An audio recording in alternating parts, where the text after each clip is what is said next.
एक गांव में सूरज नाम का एक किसान रहता था। वो बहुत ईमानदार और सरल स्वभाव का था। उसके साथ उसकी बूढ़ी माँ, पत्नी और बच्चे रहते थे। वो खेती बाड़ी करके मुश्किल से अपना और अपने परिवार का गुजारा कर पाता था। सूरज का एक मित्र था जिसका नाम रमेश था। वो उसका पड़ोसी भी था। वो बहुत चालाक व्यक्ति था जो झूठ बोलकर सूरज से अपने घर के और खेत के काम करा लिया करता था।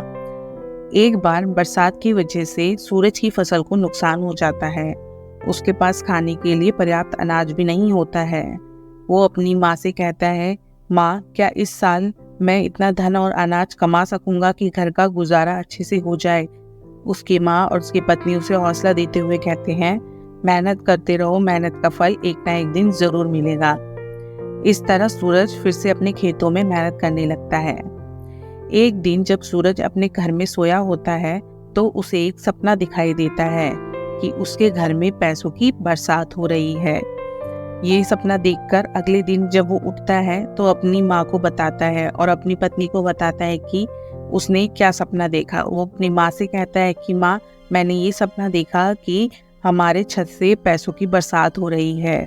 उसकी माँ कहती है, बेटा, सुबह का सपना सच होता है और तेरा भी जरूर होगा। फिर वो अपने खेतों की ओर जाने लगता है। जब वो अपने खेतों की ओर जा रहा होता है तो उसे रास्ते में उसका दोस्त रमेश मिलता है। वो रमेश को भी अपना सपना बताता है। ये सुनकर रमेश उसका मजाक बनाने लगता है और कहता है कि हाँ, मुझे भी कुछ दिन पहले सपना आया था कि मेरे ज़मीन में धन गड़ा हुआ है और मुझे धन मिला है। ये कहकर वो अपने रास्ते चला जाता है। सूरज अपने खेत में काम कर रहा होता है तो रमेश वहाँ आता है और कहता है कि मेरी तबीयत खराब हो रही है, तो तुम मेरे खेत में जुताई कर देना और मैं घर जा रहा हूँ। सूरज अपने खेत का काम करके रमेश के खेत में काम करने चला जाता है और जब वो वहाँ हल जोत रहा होता है तो उसे वहाँ एक जमीन में घड़ा गड़ा हुआ मिलता है जिसमें बहुत से सोने के सिक्के होते हैं। ये देखकर सूरज चौंक जाता है कि यहाँ पे इतने सारे सिक्के कैसे हैं, ये घड़ा कैसे है। वो उन्हें अपने पास रखने वाला होता है कि उसे याद आता है कि रमेश ने उससे बोला होता है कि उसे सपना आया था कि उसके खेत में धन गड़ा है। तो वो ये बात रमेश को जाकर बता देता है और कहता है कि तुम्हारा धन उस खेत में गड़ा है, आप तुम जाकर ले लो। और ये कहकर वो अपने घर चला जाता है। ये सुनकर रमेश खुश हो जाता है और भाग के अपने खेत पर जाता है।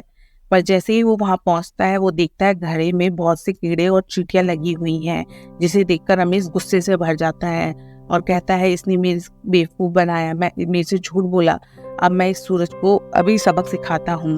वो गुस्से में जाता है और उसकी छत पे से वो घड़ा उल्टा कर देता है, जिसमें वो सोचता है कीड़े और चींटी मकोड़े ये सब चीज़ें हैं, पर उसमें से सिक्के नीचे गिरते हैं, जिसे देखकर रमेश अफसोस से भर जाता है और सोचता है, अरे मैंने ये क्या कर दिया।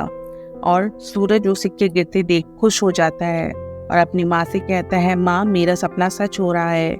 उस धन से सूरज की सब समस्या समाप्त हो जाती है और वो सुख से रहता है।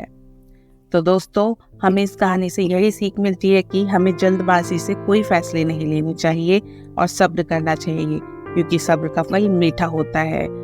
तो दोस्तों, मैं अपनी कहानी समाप्त करती हूँ। आशा करती हूँ आपको मेरी ये कहानी भी अच्छी लगी होगी। नई कहानी के साथ मिलूंगी। तब तक हमारे चैनल को ज़्यादा से ज़्यादा लाइक, शेयर एंड सब्सक्राइब करें और अपना फीडबैक भी कमेंट्स करें। Thank you so much. नई कहानी के साथ मिलूंगी। तब तक के लिए गुड बाय।